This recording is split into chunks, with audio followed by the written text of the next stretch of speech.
Hey guys, this is Jon. And Austin. And immediately Austin's computer is making noises. Yeah, it's not my computer. It's supposed to be muted. It was my phone. My phone's on mute now. Your watch we allow. Nothing else. The watch doesn't make noise anymore, I don't think. We fixed that? I just don't think it makes noise anymore. You think it died? I don't know. I don't remember it ever making noise. I'm going to say it that way. Yeah, you're insane. Recently, I don't remember it ever making noise. Okay. So it vibrates, but I don't think it makes noise. But to be honest, it might, and I'm just that oblivious to it. Could be. We'll find out. So we didn't really have anything for the pre-Meat Matters section. So what we were going to do is watch a very old video of Austin and I, the first YouTube video we did together, and just live react to it. But we're going to push that off because something else came up that I'm not letting go. I don't think Austin has the ability to deadlift 250 pounds. He is sure that he can do it.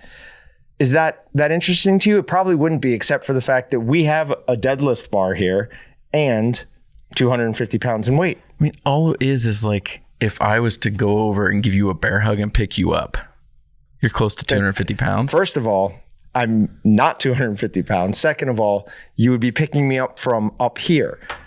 It is getting it off the ground that you're going to fail at. You just use your legs. And okay. I love this content, by the way. This is not going to go. I think I'm 250 pounds. You could pick me up. Maybe we should get me some. Yeah, if you ran at him and did the dive like Jennifer Grey and Patrick Swayze. How were you imagining it? I don't know. So we're gonna have to get that done. We'll find out. All right. I think you're gonna be sorely disappointed when I prove you wrong. Are we bringing the weights in here, or are we going in there? We'll go in there, but yeah, I think you guys can get through a segment if you want or so. But I was thinking this is another perfect reason to have now a portable microphone. So we're going to have to work this into the budget just for segments like this. Okay. For walking around Waltons? Oh, yeah. All right. Okay. I'm going to make this even better or worse. We'll see. I just pulled up a male deadlift standards chart. Sure. And I'm a little less than 220 pounds. I'm like 210 to 220. It depends on the day. Yeah. An untrained person should be able to do 170. Okay. I'm sorry. Are you thinking you're a trained person? A novice should be able to do 260. I'm between untrained and novice. I'm going to get 250. What's he going to be working the most? Back, legs, arms? Like, what's a deadlift? Yeah, no.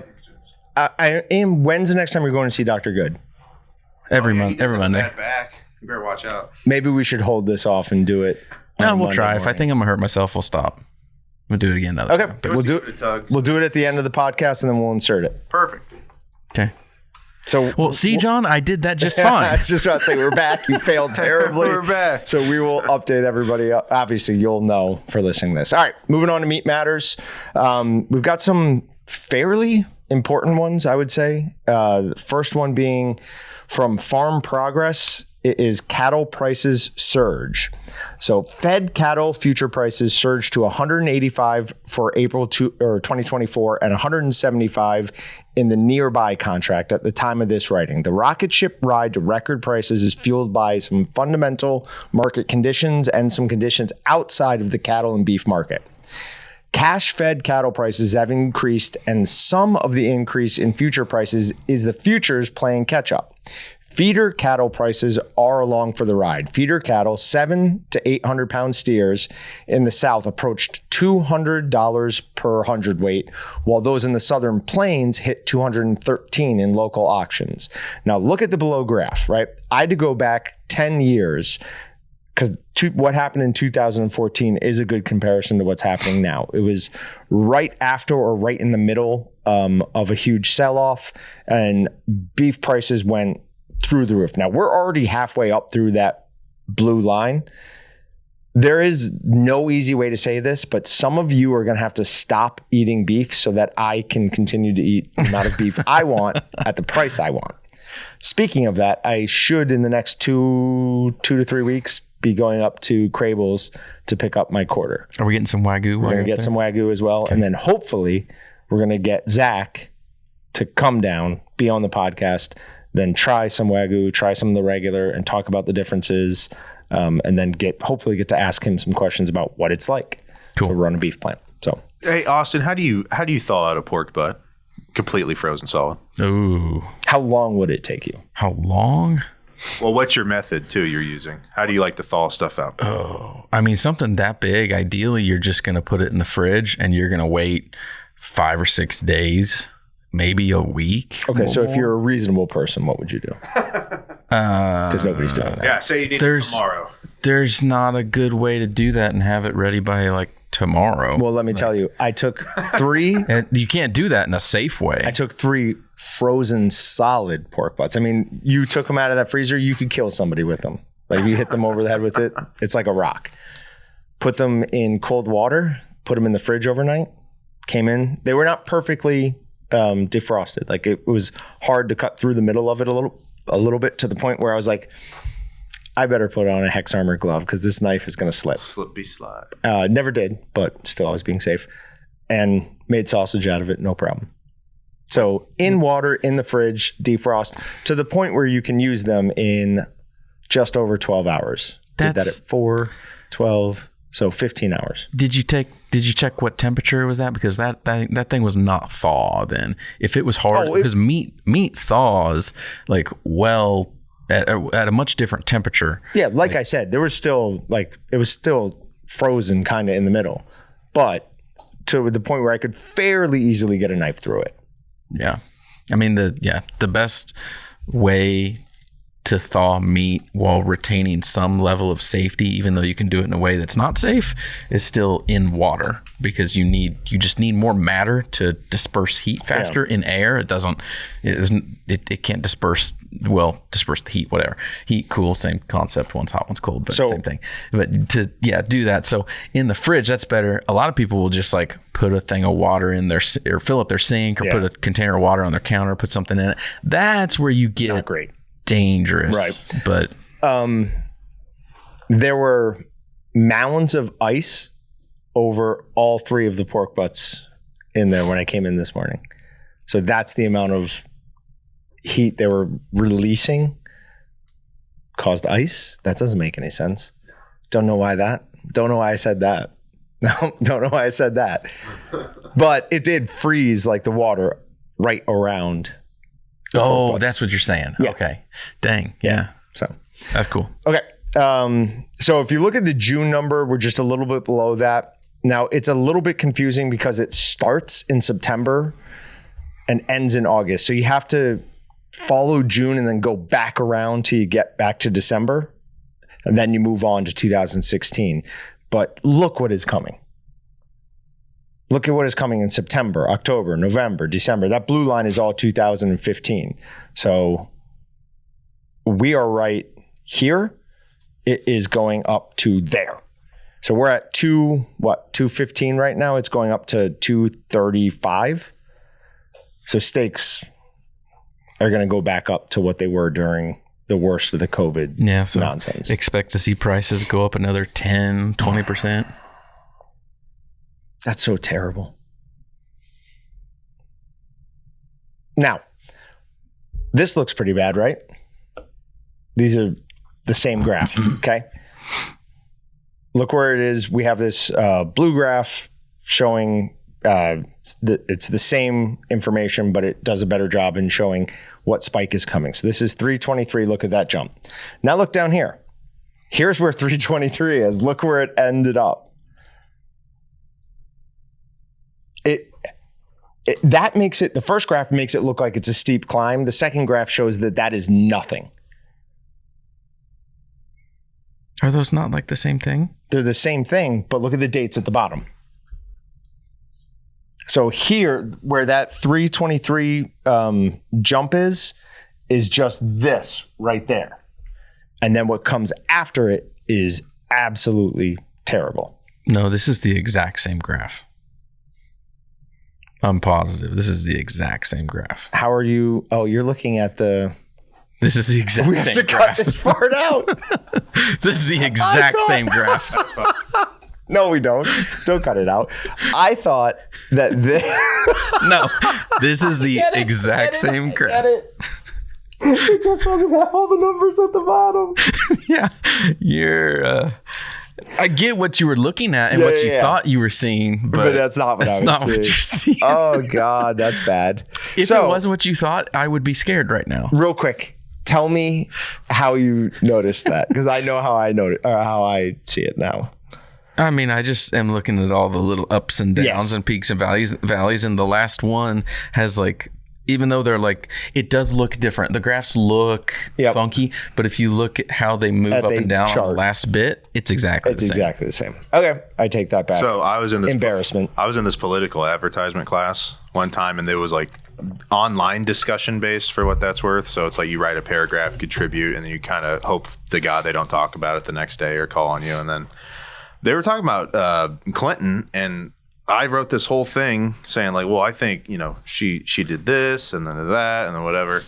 And we come to class, they're talking about Bill Clinton, dude. So I did a whole thing on Hillary Clinton. So I just quickly backpedaled the hell out of there. So I get what you guys are going through right Skipped class that day? Yeah. Fortunately, I don't really care about being embarrassed too much. All right. Walmart plans to open its own beef plant for case-ready meat in stores, with a new $275 million beef processing facility being built in, is it Olathe or Olathe? Olathe. Olathe, that word is not Olathe. That word is Olathe. No, we all agree. Olathe, Kansas. Yeah, it's also the Arkansas River, so you guys are all wrong. With an opening of 2025 expected. Walmart plans to take a page from history by producing case-ready meat. A half-century ago, Colorado's Greeley beef plant was the first large-scale producer of what is now called box beef, with specific cuts of beef for restaurant and grocery store customers back east. Today, case-ready meat, retail-ready meat, or prepackaged meat is how the industry refers to fresh meat that is processed and packaged at a central facility and delivered store-ready for the retail meat case. So I had no idea that boxed beef is only from the last 50 years. I thought this was something that was basically always. Oh, it's probably recent because they probably didn't have the same ability to. They have refrigerated. Do all of that before. Like, what are you thinking is the problem? The transportation? Yeah, like 100 years ago, what would they have had for transportation? They didn't have semi-trucks. They would have had trains. Do you think they had refrigerated train cars? Yeah. 100 years ago? No. Maybe today. But even then, I bet most refrigerated stuff is still hauled by semi-trucks today. It's probably not a lot done by train. Then trains do a lot of stuff, but not. I would assume not a lot of that. How did they do market hunting then? Like where they would ship buffalo meat? I don't know. I don't know. I always assumed that there were always refrigerant trains. Clearly, I'm wrong. I don't know. Something maybe we should look into just for the heck of it. Yeah, but this type of vertical integration is going to shake up the industry for sure. If Walmart does it, then who else? Sam's is Walmart, right? Yeah. Who owns Costco? Or who does Costco own? Everybody. Costco. Yeah. Okay. Costco then does it. Then Kroger. Right. Those are your two big ones, Walmart and Kroger. So they all start doing this, and then that just changes the way everything is done. That's one way to take an actual meaningful chunk out of the big four. You're just replacing it with another big player, though. Yeah, but they're also their own player. On one hand, they would be incentivized to do it better. On the other hand, they could be incentivized to just work the system harder. Yeah. It depends. If it ended up like healthcare, then that'd be really bad. You remember the healthcare meeting we had a month ago, and how we talked about like drug prices and how the insurance company works that between whoever you're getting it dispensed from, and then they own the whatever the intermediary company in between there, and how they move all that back and forth. I see that being like a situation played out in Walmart. They just own every level, and they artificially move things around, and it doesn't really add or do anything, but then it ultimately ends up increasing the price, and they ultimately make a lot more money off of it just because of artificial inflation, basically. I don't think so. There's enough other competition. Yeah. I don't think that would happen. They won't have the ability to raise their prices artificially because they get killed in the market. I think they're doing it because they want to lower prices. That is typically what Walmart does, is they want lower prices. Yeah. That's how they survive. They are good at surviving off of somewhat low margins. I mean, Walmart's still Walmart. They still make a good margin. Don't get confused and think that they lowball everything, because they don't. But they don't need to make an insane margin. They just need a lot of volume, and they have that. Yeah, I know I know there are companies who, once they got into Walmart, it basically destroyed their company because they had to change how they did everything to meet their demands. So there was, I think it was a sunglass manufacturer who was like, we're not going into Walmart. That will destroy our business. Yeah. Can't remember who it was. But all right, moving on. Beef up support. Farmers calling for change in meat industry. So I never know how to, do I just reread the same sentence I've just read since it's the first sentence in the, how do you do that? All right, additionally, lawmakers on Capitol Hill said it's time to increase competition in meat processing. Right now, only 4 companies dominate the market. A farmer that testified before Congress on Tuesday said it's time for lawmakers to beef up their support of small family farms. He testified that he started his own processing plant, but said it's still too hard to compete with the big 4. Lawmakers say having more independent processors will ultimately bring down prices for consumers. Dominance in the sector has resulted in immeasurable harms to our local farmers, Rep. Hank Johnson, Democrat from Georgia, said. Lawmakers say having more independent processors will ultimately bring down prices. They said the exact same thing twice in a row. And I didn't copy that wrong. They said the same exact thing twice in a row. Kentucky Republican Congressman Thomas Massey said the solution is decreasing regulation to make it easier for small processors to keep up. Increasing the number of small-scale processors will help counteract disruptions in the supply chain. Massey is now advancing legislation to make those changes happen. On one hand, I like it because that's the very large bulk of what we do, is dealing with those people. Those are our core customers. But on the other hand, like, if I was really honest, what do I think would make the biggest difference in lowering cost for consumers? It's probably getting rid of the price fixing and collusion and the things out there that are causing the unfair market. We haven't heard about anything for at least a month, which is a long stretch of time, but it seems like we're constantly hearing about so-and-so is getting fined. So-and-so. I'd say it's been more. It's probably been 3 or 4 months since we covered a story about that. But there's things like that. That makes a bigger immediate difference if you're not dealing with a fixed market, because it ultimately, having more people in the market should lower prices. But then again, I go back to kind of what we talked about before. It'll take so many and so long to actually cut into the market share of the big 4. Would you be a fan of the government going in and breaking up those companies? I don't know. That's something I can't really answer in an hour-long podcast, to be honest, because it's one of those things where I could argue either side of that, but it's a convoluted mess because the industry's so regulated. Normally I would say no, but that would assume that you're not regulated. But when you're that regulated, then the government's already involved. So is more involvement better or less involvement better? It's just, there's problems before you get to that. Before you get to that, you need to fix and change a bunch of other things. Because if you break them up, it does nothing if you don't change the rest of the system. Right. Because the system is broken for how and caused everything to come to the point that it is now. If you just try to break them up, you don't fix everything else that's wrong in the system. It would be Standard Oil all over again. Yeah. And that made the problem worse, not better. Look at telecom companies. That's another good one. They break them up, and then what happens 20 years later? They all consolidate back together again, and then they'll break them up and they'll all consolidate back together again. Yep. You don't change if you don't change the underlying processes and your concept and how the market works, then nothing will change. And the issue, I think, is ultimately regulation. Right? But I'm with you on that.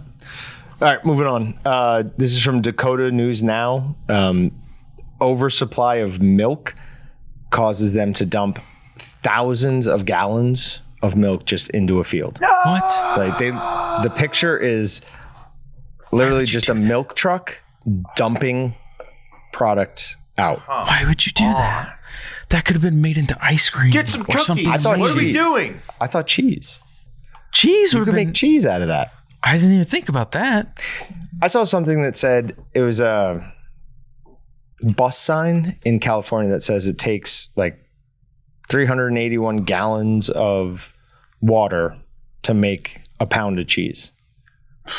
That can't possibly be right. I don't believe that. Right. That can't possibly be right. Yeah, because I'm not drinking I'm just kidding. To make it, I get it, but that'd be hilarious. I'm not drinking 380 gallons. But Does that include like the water that the cow drank I to mean, it survive must. for 20 years? Yeah, While it was, well, I don't. Oh, now you're lowballing. How long do dairy cows survive? I don't know. I'm assuming cows live somewhere between probably 15 to 20 years. We looked this up before. 6 years. No way. That's 6 years, according to two sources. Oh, for how long? Maybe that's how long a dairy cow produces. Oh, the natural lifespan of dairy cattle is between 15 and 20 years. Okay. I was going to say, right. there's no way that they live like less than like a dog would. Did we ever do, there was a thing where they were taking old dairy cows and making steaks out of them. And they were saying if you cook them a specific way, they're actually just as good as a regular, if not better. Did we actually ever fall? I don't think we ever did anything like that. I'd like to know what that is because I told you a couple weeks ago that Dylan's was running a special on steaks. Yeah. And I got T-bones for like $7 a pound. I thought it was the greatest deal ever till I went to eat them. And the T-bone, what you get, like you basically get two steaks in one. Yep. One side was great. Yeah, it was a great steak. The other side was the toughest piece of meat I've ever ate in my life. And it wasn't like it was bad meat or tasted bad, but I could not cook it to make it tender. Huh. Couldn't do it. How do you normally cook a steak? Like reverse sear. Okay. The only thing I thought of, and I wasn't going to go back and buy more, was I could sous vide it for 20 hours, and maybe that would help. But You could also, tough meat's tough meat. I bet you if you separated them before you cooked it, like if you cut it off the bone before you cooked it, I bet you would have a better result with that opposite side. Yeah. So, all right. But that was just a shame watching that much milk just be poured out onto the ground while there's starving kids. Not in America. I don't think anyone's starving in America anymore. Right? Maybe some, yeah. There probably I don't know. are some There people. probably are, but There's more fat kids. yeah, most people in America are well fed. All right. Johnsonville pork sausage links recalled. So Sheboygan Falls, Wisconsin establishment is recalling approximately 42,000 pounds of Better with Cheddar pork sausage links that may be contaminated with thin strands of black plastic fibers, the U.S. Department of Agriculture's Food Safety Inspection Services announced today. The products were shipped to local retailers in Colorado, Iowa, Kansas, Missouri, Nebraska, North Dakota, Oklahoma, and Texas. The problem was discovered after the firm received one customer complaint about the product containing a very thin strand of a black plastic fiber. You didn't even use the story from a local news station. Why would it? Is that the one you sent me? You ever find that anthrax guy? Guy that sent anthrax to people randomly? They ever find him? I don't. I was just having a thought. No. What? Patrick, my confusion was not derision. My confusion was I don't ever remember. Them finding the guy that... I remember nothing about it. What? There was somebody sending a bunch of anthrax around? There was a story recently of people sending Kansas lawmakers a mysterious white substance in the mail. Really? Yeah, that was recent, but then it made me think of an old episode of Unsolved Mysteries I saw where a guy sent anthrax to 3 or 4 people and the post office workers got extremely There was sick. and actual died. anthrax? Yeah. Ooh. Were you not alive in this time? Or I don't know. Just Yeah. we found him, ladies and gentlemen. Here he is. Move Oh on. my God. Talk about something else. Yeah. So what do you think it was? Oh, a cleaning brush. Okay. That'd be my guess. That's actually a better one than mine. One of the ones of these that always sticks with me was somebody who told me this. A flashlight got knocked into a grinder and ground it up into long, thin plastic. Yeah, but there would have been some sort of metal in there, and usually large plants like this run product through metal detectors. Fair. So you would think it wouldn't get caught there. Yeah, so that's cleaning why plastic would get through. So did they just recall 42,000 pounds for like 10 little pieces of a? Oh, that's annoying. Yeah. So there could have been one package that had a problem, but they have to recall the entire lot. Like, and I don't know how much I'll actually speak on this, but we just actually went through a recall. It wasn't. It was. I heard somebody was in about that. I don't know. It wasn't with any of our. Well, what should I describe it as? I don't want to say who it is necessarily. Yeah, it wasn't Excalibur. Right. I'll say that. But we actually had like a couple agents from FDA come in, and they were asking and poking and prodding. But luckily, this for them, I didn't know they were here until they were gone, because I would have told them, get out. We do not recognize the FDA. No, I'm just kidding. But like lot tracking, like it's a big deal, because if you have a problem, you have to be able to go back and isolate what it is. And so it depends on how big your batches and lots are and what you can do, because you have to cast the net wide enough that you are going to encapsulate everything. Right. Can we do you want to say what caused the contaminant, or what the contamination or whatever it was? Do you even know? I don't know. Oh, okay. I don't know. So there was a product that had a problem, but they didn't tell us what the problem was. I'm sure we did. I don't. You didn't care. I don't know those things. That's that world is for my brother Dylan and my dad to figure out. That's their side of things. So I don't worry about it. Okay. Top 20 countries with highest meat consumption. The only reason I want to talk about this is, have we talked about assigned traffic ever? I feel like we have. Assigned traffic? It's like I create websites and I get people to click on them, and then I have something on it that says click next to see number 2 in the top 5, whatever. And so it then counts each one of those clicks as a individual user. And then they sell that traffic assignment to like a up and coming quotation marks media business, and saying, look, we got 400 million hits last month, when those weren't even on your website. So whatever, that's just made me mad. And we haven't done this in a long time, so I figured I would. I had to go to Brave Search to find some information on something, and that reminded me of why I was using Brave Search. So we used to occasionally go through and say how many meat stories on Google, DuckDuckGo, were positive, negative. So Brave Search had 10 meat returns. 4 of the 10 were either lab grown or negative. DuckDuckGo was 6 of 10. And Google News changed the way that they display news stories. It's super frustrating. But I would say they were 5 out of 10. They're all continue to just talk about lab grown meat constantly. At least it's lab grown, and it's not like Beyond Beef anymore. Oh, or no, at least still talk. We're shifting a little bit. We're just what's the next thing? I read this last night, so it's not in here. There's an Australian restaurant owner who used to be on like some UK cooking shows, who has outlawed vegans from his store. He basically had a bad experience with one. He was super busy. Some lady like called ahead and was like, want to make sure that you can, blah, blah, blah. And he's like, yeah, we have 2 vegan things on the menu, whatever. And by the time she got there, they were like all gone. And so she's like, well, I want my vegan thing. And he's like, I'm sorry, we don't have anything for you. And so she wrote this big review, like negative review. And he came back and he's like, all right, that's it. I'm done with you. No more vegans in my store. We serve nothing vegan. We will have nothing for you. We will not accommodate you in any way. I was like, yes. And then he went on to use some much stronger language, which I also approved of. All right. Vegan landlord seeks tenant for sunny apartment, but there's a catch. The real estate listing that appeared briefly in Brooklyn last week sounded beguiling. 2 spacious, sun-drenched, full-floor apartments in a wide brick townhome in Fort Greene with spectacular outdoor spaces and period details. The wonderful vegan landlord, the broker wrote, had only one house rule: no meat or fish in the building. Even in a city where renters will pay mansion-esque prices to live in an apartment with a bathtub in the kitchen or a studio so narrow you can touch both walls at once, the meatless walk-up is unusual. Does that not sound illegal? Yeah. Right?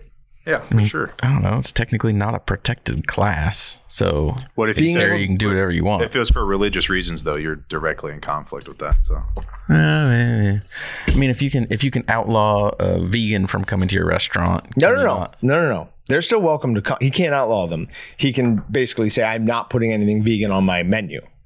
So you're more than welcome to come into my restaurant and break your vegan rules. That's fine. But I'm not. I don't know. tough. I would tend to say it's okay, even though I mean I don't like it, but I tend to say it's okay. It's technically still, if it's an apartment complex, there is a private owner of it, and if you're renting the apartment, you're renting. You are not owning, so you have to abide by the rules. It's the same thing as it's a lesser extent of like dealing with like an HOA. You move into a neighborhood, you technically own the land. You actually have the land, but you still are bound by the rules of the HOA. You can't have a car up on blocks in the driveway because you're not allowed to leave anything in the driveway overnight, type of thing. Could I say, I have these apartments, you will not practice any yoga in it? Sure. No. If it's on the lease and you both sign it, I think it has to be documented. No, leases somewhere. Leases don't matter. Contracts don't Your matter wife anymore. doesn't matter? My wife's not a lease? Leases don't matter. You can't put something illegal in a contract, sign it, and then think that binds that person to it. It just doesn't work. How's it different than an HOA and signing on to be in a neighborhood that then you can't do certain things with your property? And this isn't even a scenario about doing things with your property. You're in someone else's property. Yeah. Okay. I hate it. I don't like it either, but I see that I see a path for it to be okay and just totally slide through any judicial or legal issues there. I don't think we get stopped. I feel like a lawsuit would win on this. But basically she said sushi and steak tartare and takeout would be fine. Roasting a chicken, absolutely not. What? So I could live there. I just go back to my raw beef eating. You can days. mutilate fish and have uncooked beef, but God forbid you roast a chicken. Like what's happening? If I had to guess, I'd say she's super sensitive to smell. That'd be my guess. So those are just, that'd be my guess. But the idea of sushi being near me offends me sometimes. So it's like, see what I mean? So we all just have to not care what everyone else thinks.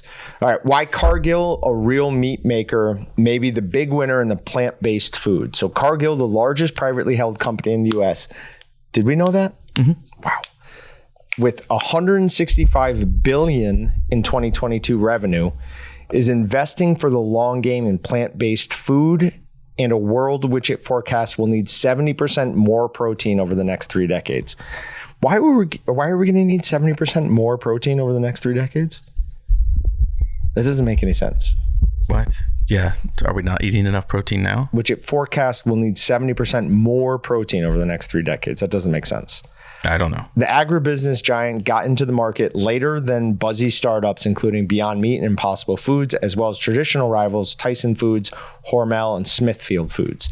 But it's growing its alternative protein portfolio, including lab-grown beef, chicken, and fish made from animal cells. Plant-based meat sales in the U.S. slightly declined by 1% in 2022 to $1.36 billion after a high double-digit growth in recent years. I mean, that's... A, the government stopped giving everybody money, and B, it just got more and more expensive. Okay. Do you have anything else to add to that? No. Meat industry worries product of USA label could trigger a trade war. The meat industry is warning USDA's proposed product of USA label could have market impacts and in turn put the U.S. at risk of a trade war. It would require meat with the labels having been born, raised, slaughtered, and processed in the United States. Respondents to an open comment period said the rules remind them of the mandatory country of origin labeling, which the World Trade Organization said was discriminatory. The National Pork Producers Council says they have had issues in the past with trade partners and these types of labels. Council President Scott Hayes says he does not feel it's worth the risk of our foreign markets to explore this option yet again. If people are concerned about a trade war, then they obviously have not been living in the U.S. for the past 3-4 years, because I don't know about everybody else, but one of the big reasons that we have inflation right now is there's still 25% tariff on most of the goods coming out of China, and people don't like that we buy from China. But you know what? We live off China, and if you want to complain about inflation, but you're also good with the tariffs, then you have a problem, because the tariffs are causing inflation, and it's ridiculous. We have insanely high, what I would say, insanely high prices on some of our products because of the tariffs. Yep. And if the tariffs went away, we would drastically lower prices on many of our products. My response to this is the line from, I think it's Pirates of the Caribbean movie, where he's like, you best start believing in ghost stories because you're in one. It's like, you better believe we're getting into a trade war. Oh, we already are in trade war. We're already in one. What is this talking about? Yeah, that this would do nothing in the grand scheme of the 25% tariff with China. Nope. That is a direct firing of the gun and to start the trade war. I feel like I'm watching episode 1, The Phantom Menace, where they're talking about trade tariffs at the beginning. I'm like, what? I know more about that than in the U.S. as well. We'll talk about this after the podcast. All right, let's go deadlift. Okay. All right, we're going to go deadlift. We'll see you guys next week. Thanks, guys. Bye. Thanks for checking out the Meatgistics podcast. To shop everything but the meat, head on over to waltons.com. To get your meat processing questions answered by experts and enthusiasts alike, head on over to our online community, meatgistics.com. Waltons, everything but the meat. So I'm officially a novice.